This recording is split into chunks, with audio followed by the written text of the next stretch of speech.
आयु अल्प है कर्म बहुत है, आयु अल्प है कर्म बहुत है, उन्हें खपाना है लिया हुआ जो कर्ज पुराना उसे चुकाना है।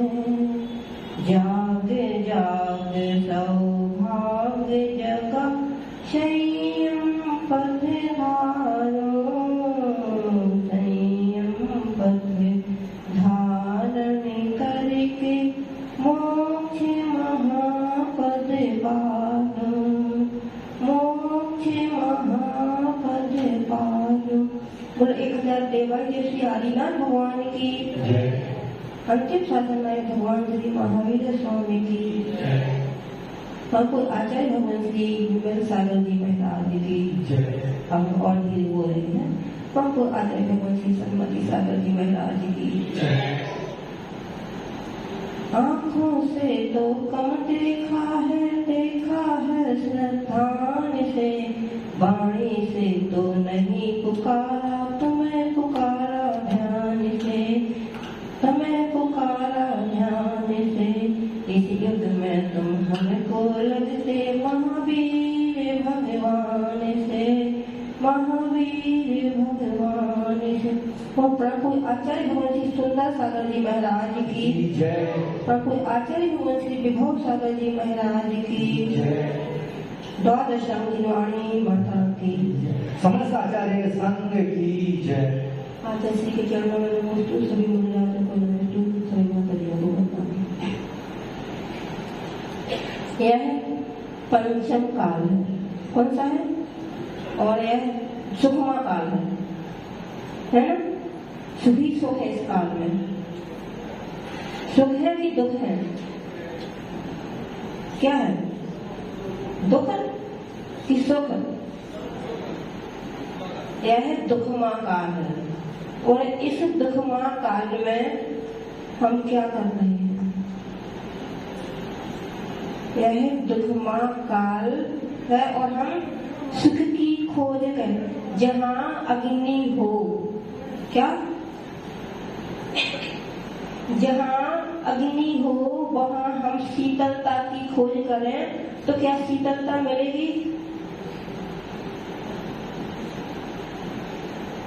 नहीं मिलेगी। क्यों? यदि हम पुरुषार्थ करें तो मिलेगी कि नहीं मिलेगी? जहाँ अग्नि है वहाँ शीतलता मिलना मुश्किल है। वैसे ही इस पंचम काल के दुखमय काल में सुख का मिलना अति दुर्लभ है। और उसमें भी यदि हमने उचित पुरुषार्थ नहीं किया तो उसे सुख मिलना तो बेकार है। हम सभी बड़े पुण्यशाली हैं कि हमें मनुष्य गति मिली है, क्योंकि गतियां कितनी होती हैं? 4। कौन कौन सी? नरक गति, देव गति, त्रैंस गति और मनुष्य गति। तो नरक गति में ना तो हमें खाने पीने को मिलता है, ना कोई कार्य करने को मिलता है, ना सोचने समझने को मिलता है, क्योंकि वहाँ इतने दुख हैं कि उन्हीं दुखों में हम त्रस्त रहते हैं और सोच समझ नहीं पाते हैं।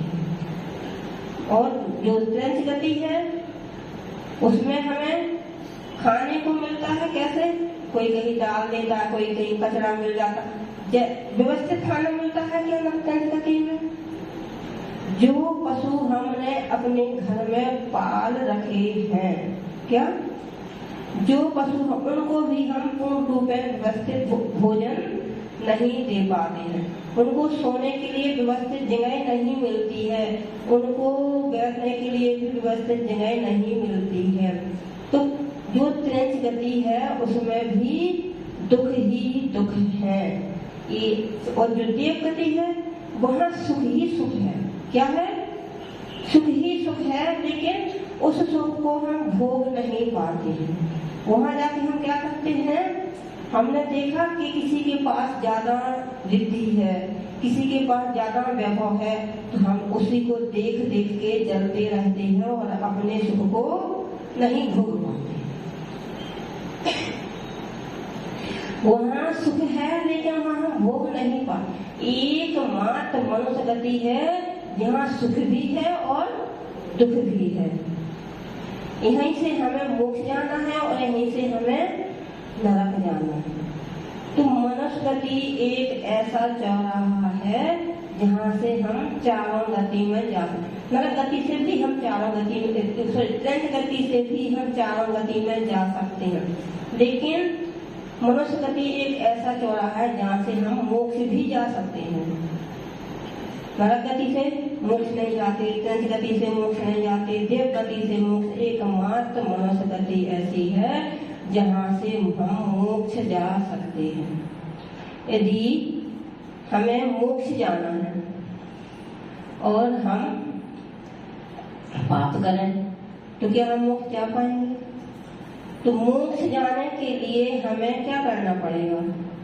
पुण्य के कार्य करना पड़ेगा। यदि हमें शिखरजी जाना है तो हम क्या करते हैं? सबसे पहले रिजर्वेशन कराते हैं, सामान एकत्रित करते हैं, व्यवस्थाएं जोड़ते हैं कि हम वहां जाकर के क्या ले जाना है, पहनने के लिए क्या ले जाना है, खाने के लिए क्या ले जाना है, क्या करना है, क्या नहीं करना है। सब व्यवस्थाएं हम पहले से बना लेते हैं, तब कहीं हम जाकर शिखरजी जाने के लिए तैयार हैं। ऐसे ही हमें मोक्ष जाना है तो हमें पहले रिजर्वेशन करना चाहिए, उसके लिए उचित सामग्री की व्यवस्था करनी चाहिए। मोक्ष जाने के लिए हमें क्या करना पड़ेगा?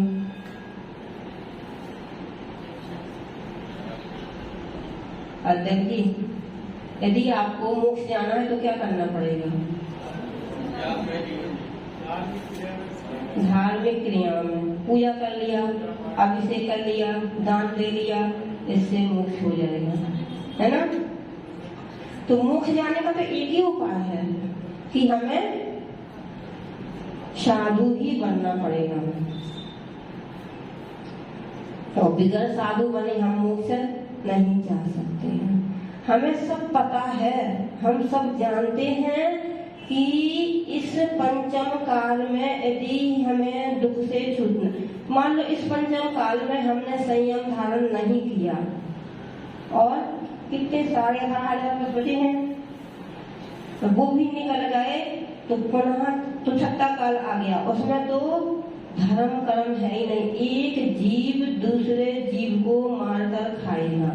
अभी तो हमें खाना मिल रहा है, भोजन मिल रहा है, हम अच्छा अच्छा भोजन कर रहे हैं, अच्छे से रह रहे हैं, अच्छे अच्छे कपड़े पहन रहे हैं, लेकिन जैसे ही पांचवा काल समाप्त होगा तो छठा काल आएगा, तो उसमें हमें ना तो पहनने के लिए कपड़े मिलेंगे, हम वृक्षों की छाल पत्ते निकालकर अपने शरीर को ढक लेंगे, और ना खाने के लिए हमें भोजन मिलेगा। और फिर इसके बाद पुनः छठा काल आएगा तो वो भी ऐसे ही निकलेगा, पुनः पांचवा काल आएगा, उसके अंत में जाकर के कहीं थोड़ा सा धर्म का प्रकाश दिखेगा। अब सोचो, हमें कम से कम 82,000 वर्ष ऐसे ही निकाल देना है। यदि हमने अभी संयम व्रत नियम धारण नहीं किए तो फिर हमारे 82,000 वर्ष ऐसे ही निकल जाएंगे। तब कहीं जाके हमें धर्म का मार्ग, तो जब हमने अभी संस्कार नहीं डाले तो क्या आगे हमें धर्म करने को मिल सकता है? कोई संभव नहीं है कि हमें मिल ही जाए। कल आचार्य ने आपको बताया था कि भव्य जीव 3 प्रकार के होते, भव्य, अभव्य, भव्य 3 प्रकार के, दूरभव्य, निकटभव्य और दूरांतरभव्य। तो हम सबको दूरांतरभव्य तो बनना ही नहीं है, बनना है।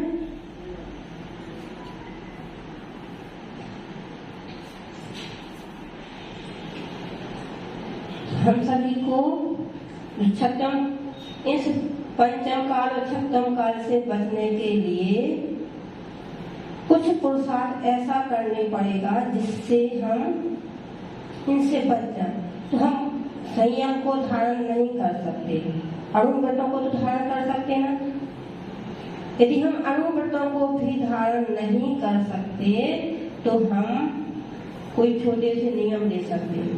हम एक नियम, जीवन का एक नियम भी हमें स्वर्ग की यात्रा करा सकता है।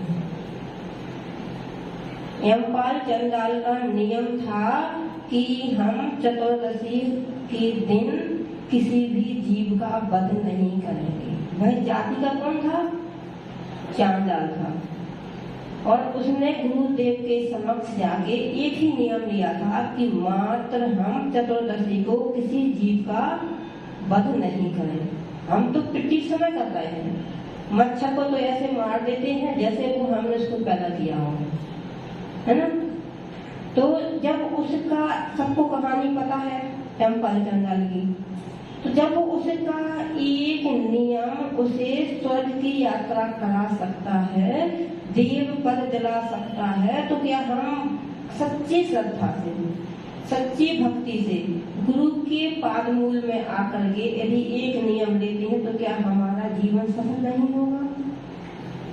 हमें बस इस पंचम काल से बचना है। पंचम काल, सत्य काल, सत्य काल और पंचम काल से बचना है। तो हमें भी अपने जीवन में नियम धारण, हम नियम ले सकते हैं कि जब जितने कपड़े हम पहनते हैं, कितने कपड़े पहनते एक दिन में आप? अजय जी, एक दिन में कितने कपड़े पहन लेते? 1 जोड़, 2 जोड़, 3 जोड़, 4 जोड़, 5 जोड़, कभी शादी में गए 5-7 जोड़ हो गए। तो यदि हम नियम ले लें कि हम एक दिन में 10 जोड़ कपड़े से ज्यादा नहीं पहनेंगे, तो क्या हमारा नियम नहीं चलेगा? ऐसा नियम हम ले सकते हैं? तो आप सब लेने को तैयार हैं कि हम एक दिन में मात्र 10 जोड़ी कपड़े ही पहनेंगे। पूरे जीवन भर के लिए हम नियम लेते हैं कि प्रतिदिन हम 10 जोड़ी कपड़े पहनेंगे, इससे अधिक नहीं पहनेंगे। कभी आपके अधिक कपड़े होंगे? हमें अब आपको 10 कपड़े से हमारा जीवन नहीं निकलेगा, है ना। एक दिन 10 पहनना, कल तो 10 पहनना ना। हमें गिनती तो हमारे साथ आज के कपड़ों की है कि आज हमें सिर्फ 10 कपड़े, 10 जोड़ कपड़े पहनना, कल के लिए दूसरे 10 जोड़े। तो यदि हम ऐसे नियम लेते हैं, जितने कपड़े संसार में बन रहे हैं उन सब का कुछ अंश में जो पाप हमें लग रहा था बनने का, उस बड़े भारी पाप से हम बच सकते हैं। हम प्रतिदिन कितना भोजन करते हैं? 170 प्रकार का अनाज होता है। कितने प्रकार का? तो जो उसमें से हम कितना अनाज खाते हैं दिन में? 2, 3, 4, 5।